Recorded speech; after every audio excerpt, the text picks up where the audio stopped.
राजनीति विज्ञान के विद्यार्थियों, आज मैं आपको बीए प्रथम वर्ष के प्रथम प्रश्न पत्र राजनीति विज्ञान के मूल आधार के अंतर्गत बहुत ही महत्वपूर्ण विषय राज्य की उत्पत्ति के सिद्धांत के अंतर्गत सामाजिक समझौते का सिद्धांत बताने जा रही हूँ। राज्य संबंधी संपूर्ण दर्शन का अध्ययन करने की दृष्टि से राज्य की उत्पत्ति के संबंध में प्रचलित विविध सिद्धांतों में सामाजिक समझौते का सिद्धांत सर्वाधिक महत्वपूर्ण है। 17वीं और 18वीं सदी की राजनीतिक विचारधारा में तो इस सिद्धांत का पूर्ण प्राधान्य था। इस सिद्धांत के अनुसार राज्य दैवी न होकर एक मानवीय संस्था है और जिसका निर्माण प्राकृतिक अवस्था में रहने वाले व्यक्तियों द्वारा पारस्परिक समझौते के आधार पर किया गया है। इस सिद्धांत के प्रतिपादक मानवीय इतिहास को दो कालों में विभाजित करते हैं। पहला प्राकृतिक अवस्था का काल और दूसरा नागरिक जीवन के प्रारंभ के बाद का काल। सामाजिक समझौते का जो सिद्धांत है इसका हम वर्णन करें तो हॉब्स ने इस समझौते की व्याख्या निरंकुश राजतंत्र का समर्थन करने के लिए की। जॉन लॉक ने इसी आधार पर वैधानिक राजतंत्र का समर्थन किया। और समझौता एक ऐसा ऐतिहासिक तथ्य है और दूसरी ओर कांट आदि विद्वानों के अनुसार समझौता एक आदर्श सत्य का प्रतिपादन करता है। समझौता सिद्धांत का इतिहास हम देखें तो पूर्व तथा पश्चिम दोनों ही क्षेत्रों में इसको व्यापक समर्थन प्राप्त हुआ।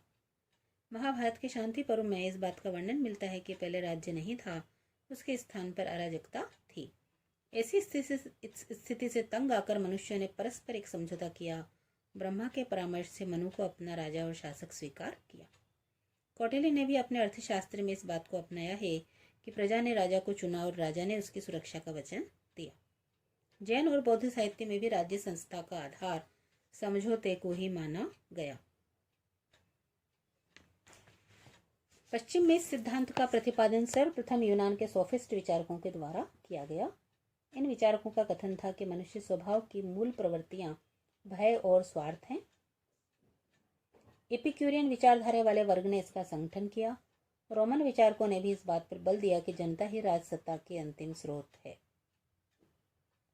आधुनिक अनुबंधवाद की यदि हम बात करें तो 16वीं 17वीं सदी में समझौता सिद्धांत बहुत अधिक लोकप्रिय हो गया था।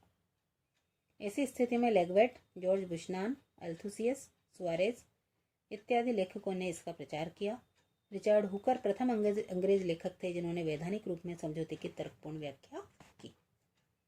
अब सर्वप्रथम हम थॉमस हॉब्स की बात करते हैं जो 1588 से 1679 के बीच थे।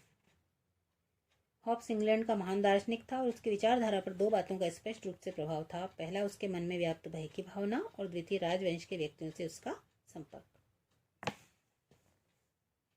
हॉब्स ने 1651 में प्रकाशित अपनी प्रसिद्ध पुस्तक लेवियाथन में सामाजिक समझौते के सिद्धांत के आधार पर निरंकुश राजतंत्र का समर्थन किया। हॉब्स ने सामाजिक समझौते सिद्धांत की व्याख्या इस प्रकार से की। पहला, मानव स्वभाव। हॉब्स के समय में इंग्लैंड में गृहयुद्ध हो रहा था और उन्होंने अनुभव किया कि मनुष्य एक स्वार्थी, झगड़ालू और अहंकारी प्राणी है जो सदा ही शक्ति से स्नेह करता है और शक्ति प्राप्त करने के लिए लगातार प्रयत्नशील रहता है। हॉब्स ने मानवीय प्रकृति या स्वभाव की कुछ ऐसी विशेषताएं बतलाई जिनमें निजी स्वार्थ, असीमित और अनंत इच्छाएं, सुरक्षा की भावना, भय, युद्ध तथा संघर्ष और अहम की प्रवृत्ति। दूसरा, प्राकृतिक अवस्था। स्वार्थी, झगड़ालू और अहंकारी व्यक्तियों के जीवन पर किसी भी प्रकार का नियंत्रण न होने का स्वाभाविक परिणाम यह हुआ कि प्रत्येक मनुष्य प्रत्येक दूसरे मनुष्य को शत्रु की दृष्टि से देखने लगा और सभी भूखे भेड़ियों के समान एक दूसरे को निगलने की चेष्टा करने लगे। मनुष्य को न्याय और अन्याय का कोई ज्ञान नहीं था और प्राकृतिक अवस्था शक्ति ही सत्य की धारणा पर आधारित थी।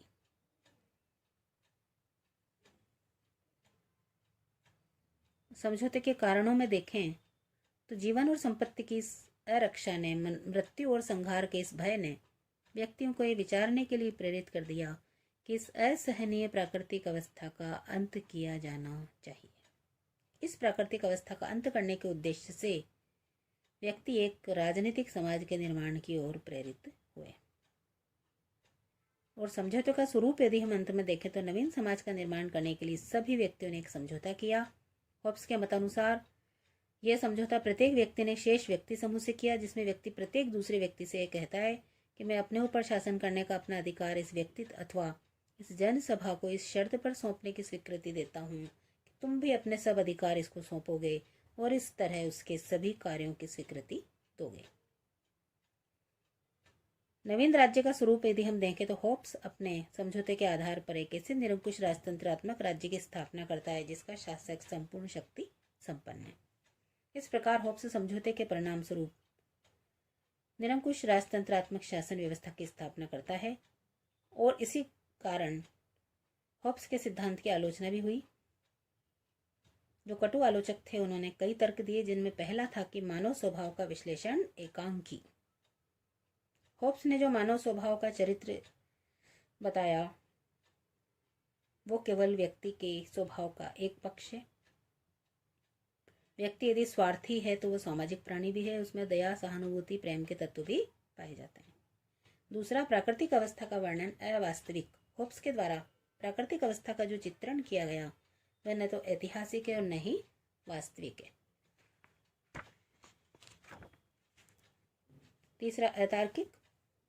यदि मान लिया जाए कि प्राकृतिक अवस्था का व्यक्ति असामाजिक, स्वार्थी, झगड़ालू था तो प्रश्न ये उपस्थित होता है कि इस प्रकार के सामाजिक व्यक्तियों में समझौते व सामाजिक भावना का उदय कैसे हुआ। चौथा, भय के आधार पर राज्य की स्थापना संभव नहीं।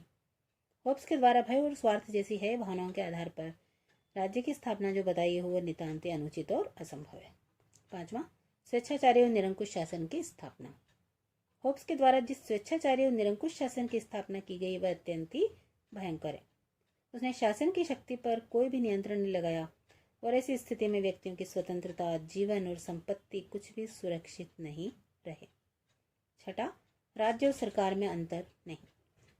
होब्स के सिद्धांत की एक विशेष त्रुटि यह है कि उसने केवल राज्य के विरुद्ध ही नहीं वरन सरकार के विरुद्ध भी प्रजा का विद्रोह अमान्य ठहराया है। विलोबी के अनुसार राज्य और सरकार में अंतर नहीं मानना ही उसकी सबसे बड़ी भूल है। इन सब आलोचनाओं के बाद भी यदि हम इसका महत्व देखें तो सर्वप्रथम तो उसने राजनीति के विचार क्षेत्र में एक तर्क और बुद्धि का समावेश किया। दूसरा, उसने विधि और संप्रभुता की आधारशिला रखने का कार्य किया।